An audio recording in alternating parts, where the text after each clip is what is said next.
ఇంతలోనే విపత్తు వచ్చింది. గోదావరి నది ఉప్పొంగింది. దానివల్ల అటు వెస్ట్ గోదావరి, ఈస్ట్ గోదావరిలో చాలా ప్రాంతాలు ముంపుకు గురయ్యాయి. చాలా గ్రామాలు ముంపుకు గురై ప్రజలు చాలా అవస్థలు పడుతున్నారు.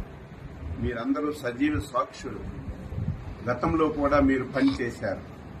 గత 5 సంవత్సరాలు ఎప్పుడైనా ఒక విపత్తు వస్తే, ఎప్పుడైనా వరదలు వస్తే ముఖ్యమంత్రి ఎప్పుడైనా సరే రివ్యూ తీసుకుని అధికార యంత్రాంగానికి అలర్ట్ చేసినటువంటి రోజు ఒక్కటైనా ఉందా?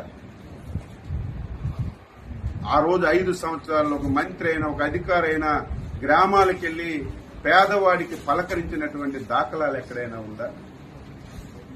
మొన్న ఎప్పుడైతే భారీ వర్షాలు వస్తాయి, గోదావరి నదికి విపరీతంగా వరదొస్తుందని తెలిస్తే మా విపత్తుల శాఖ మంత్రి శ్రీమతి అనిత గారు జూమ్ లో కాన్ఫరెన్స్ తీసుకుని కలెక్టర్లకు అలర్ట్ చేశారు. ఏవైతే ముంపు ప్రాంతాలున్నాయో, ముంపు మండలాలున్నాయో అధికార యంత్రాంగానికి అప్రమత్తం చేసి ఏ ఒక్క ప్రాణ నష్టం జరగకూడదు, వారందరికీ సురక్షిత ప్రాంతాలకి తరలించడమే కాదు, మీరు చూశారు గతంలో వరదొస్తే తరలించి వారికి బస్తాల్లాగా ఒక స్కూల్లోనో కొట్లోనో పెట్టేయడమే తప్ప ప్రభుత్వాలు చూడక ఆర్తనాదాలు విన్నాం. మాకు భోజనం అందడం లేదు, పిల్లలకు పాలు అందడం లేదు, సకాలంలో నీళ్లు లేవు, టాయిలెట్స్ లేవని. ఈ 5 రోజుల్లో ఎక్కడైనా ఒక వార్త వచ్చిందా?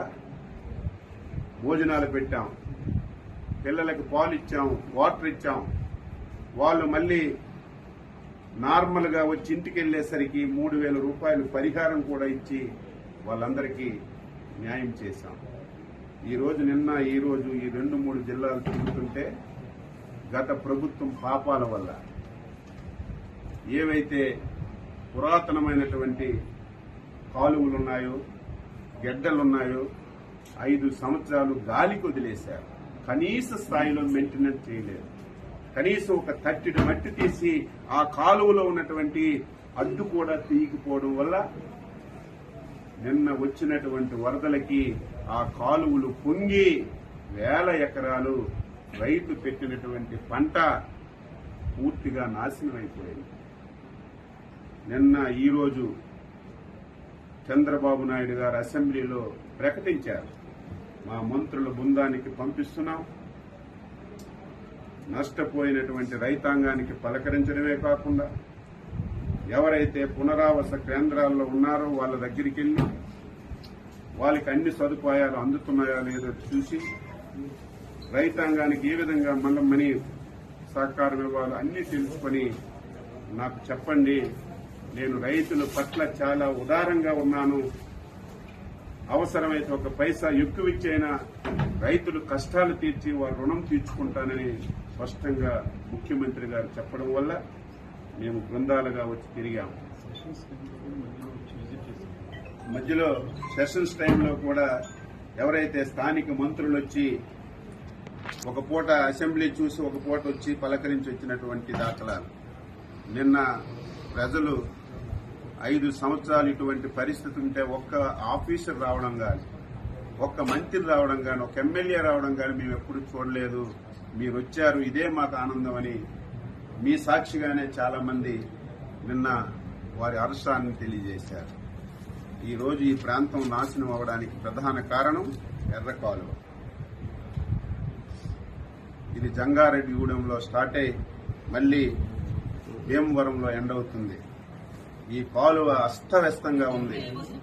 ఈ కాలువ వల్ల సుమారుగా 20 నియోజకవర్గాల్లో ప్రతి సంవత్సరం చేతికొచ్చిన పంట పోతుంది, పెట్టుబడి పెట్టిన పంట పోతుంది. ఈ కాలువని శాశ్వతంగా ఈ సమస్యని పరిష్కరించాలని ఒక ఆలోచన చేస్తున్నాం. అందుకే జిల్లా యంత్రాంగానికి చెప్పాం, తాత్కాలికంగా ఏవైతే గుంతలు పడ్డాయో ఆ గుంతలన్నీ పూడ్చమని చెప్పి ఆదేశాలు ఇచ్చాం.